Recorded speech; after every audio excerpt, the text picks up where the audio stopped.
So Harley Quinn, Season 5, Episode 4, Breaking Brainiac, in which we get the origin of Brainiac and a whole lot more. Is this the first time that they've actually done the origin of Brainiac?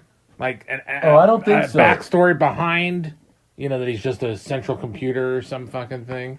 Because that's like a really interesting backstory. What, this episode? Yes. Yes. Have they done something like that before? I'm sure they must have. And this was kind of a... I don't think so. Maybe not. It might be an all new. Because all I've ever seen is the ones that, like, when I buy random comic boxes and find shit in them. Yeah.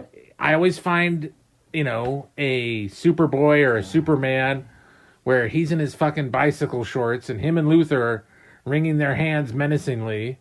Like, oh, we got him now, goddammit. And well, you'd have to go pretty far back to get origin, like first appearance of Brainiac or any kind of backstory origin. Yeah. But usually they have that on the back of a card now, or or a trade paperback or something. Yeah. But anyway, that's a fantastic fucking origin for Brainiac. It was great. And what did you say? You said I'm going to like this episode because they talk like computer... The techno speak. Yes, they it's talk great. like how I... It's written so well. It was perfect. And the innuendos... I could have done a whole episode of that. Why did they do this?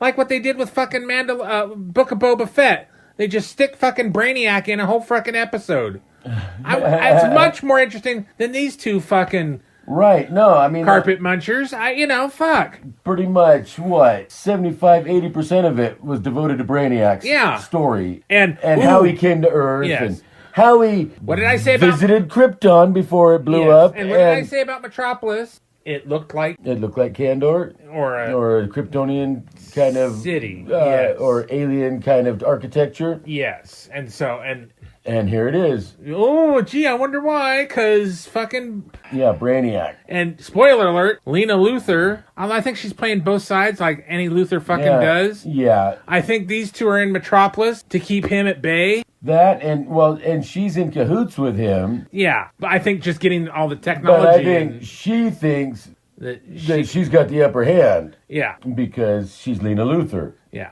And Luthors always have the upper hand in everything. They think. If they're not going to profit from the deal, they're not going to make the deal. Well, not the one, not the one Luthor from Crisis of Infinite Earths that points out that why do you need two Luthors? Right. Exactly, kills him.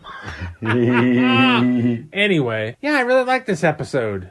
Yeah, I did too. It's my favorite so far. I think it's the best one of the Harley Quinn shows I've ever seen. The take on Brainiac was just fucking brilliant. No, I mean, seriously, this is like the best episode. Yeah. Out of all 5 seasons. Of all of them. Yeah. Yes, it was so great. That his issues that he was having with his adolescent offspring, it was so funny. And when taking out the trash, that was brilliant. Yes. It was just, Mr. Starr, Mrs. Starr taking out the trash. I've done it myself. Again. Oh, my God. And, the naughty bits, yeah. That was funny. And when the kid actualized the level on this thing that he was trying to get, and he comes out to show off to his dad. Hey, look, I did it, you genital. It was so funny. Yeah. It pulls out a vibrator. Oh, my God. So... what else is there to say? I mean, it's all kind of like, this is kind of what was already the whole thing, predicted. is that Brainiac is like in charge of or specializes in perfecting the world. Yeah. And his homeworld of Kahlua, whatever. Anyway, it was 99%. Was 99% perfect. And that 1%, and then he says, you're a worker. government worker. That 1% is negligible and da-da-da-da, and he's spoken like a true government worker. Oh, God, it was hilarious. Like a government worker could actually get to 99%. Oh. And so he goes to this world that is imperfect and has this... Shrink ray. Yeah, this advanced piece of technology that they're not ready for, and he has to go recover it. And it's, Who the fuck is he? It can resize objects... Yeah. Bigger or smaller, whatever. It's and it's like a shrink ray or a whatever, like a Hank Pym particle. Well, I know it's not because the Atom has been bugged by Superman many times to try and get Kandar up to size, and they can't ever do it. Yeah. So it's different wavelengths or whatever the fuck. Yeah. Yeah. No, it's not like the Pym particle thing, but it is in a way. It's a shrinky thing. Yeah. So maybe it's out of phosphates. Oh. He goes to do this, and what the cigarettes was some kind of an acronym. It was like on his pad. It was CI, with periods. It was that I'm going out for cigarettes one more time, and then I'll quit.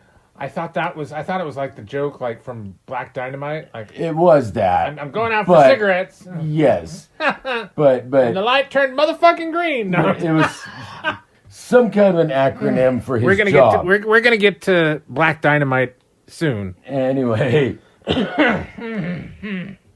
So yeah, he's gonna go out for one more of these off-world missions, and then he's going to spend more time at home with the family. And the kid that did the thing and was so proud of himself, he was going to go home and express his pride in his son when they got back. Aww. And what did they get back to? A destroyed planet. The whole planet had been ravaged, and there were no survivors. He was the only one left, and he blamed himself for that 1% that he disregarded. And what I like is that his skull ship, it's like a fucking postal truck. It's not anything super fancy or, oh my gosh, it's just standard government issue sort of shit. Yeah. Right? He was a civil servant. I love it. Yeah, his kid's all unhappy with him for all of his focus on his vocation, his job, and the attention that he wasn't paying to the child or whatever. And now hold on. And of course, I have an aside, because I was because my father worked at night, my mother worked during the day. I was a rabid child. I got to do whatever the hell I want. I ran footloose and fancy free. Basically, a heathen. I can see that. Because, that explains a lot.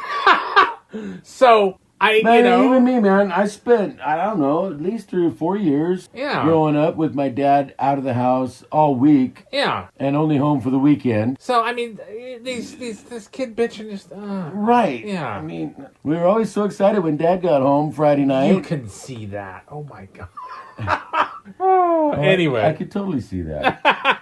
So anyway, it's just the best episode ever of Harley Quinn. It was great, and I'm really, really looking forward to see where this develops next week. Because we had the first 3 weeks pretty much devoted to the Poison Ivy thing and her backstory with the Floronic Man, and that wrapped up, and now they're going on to Brainiac. And I said that the people that destroyed the planet was Darkseid. That's just a guess. But I'm saying I'm just putting that out there. So far, that has yet to be revealed. But that's my guess.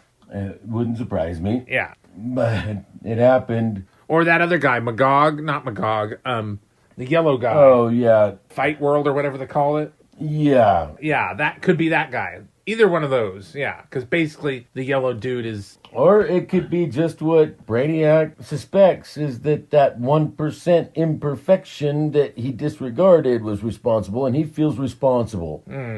But for whatever it was, he's all alone. He's the only survivor of his homeworld, and he is out to spread perfection throughout the cosmos. But if he's such a smart computer, wouldn't he know that perfection is inherently flawed? Well, you would think. All right, tell us what you think. So he gets to Earth and, sets his sights on Metropolis and it's ends at up 20%. Abducting Harley and Ivy, and tries to kill them. We'll see what happens next. And Lena Luthor is in cahoots with him. Yes, and so the monkey being dead, so it's just a computer program that is still with him, huh? Because the monkey is dead. Well, yeah, because he said something about ascending into the Cybertronic, whatever the fuck, the Matrix, whatever, right? And Coco especially, because monkeys don't live as long as we do, whatever. But why was he bones? Because that was the flesh body, but his... What? Maybe it's a hologram. What disintegrated his flesh? That was not very clear either. Because Harley did say that it stunk in there. Who knows? Maybe he was watching a porno and something happened. Yeah, maybe he neglected him. He just died and is rotted. But that was weird. Anyway, I say he's a hologram, or since he's ascended, he can live within the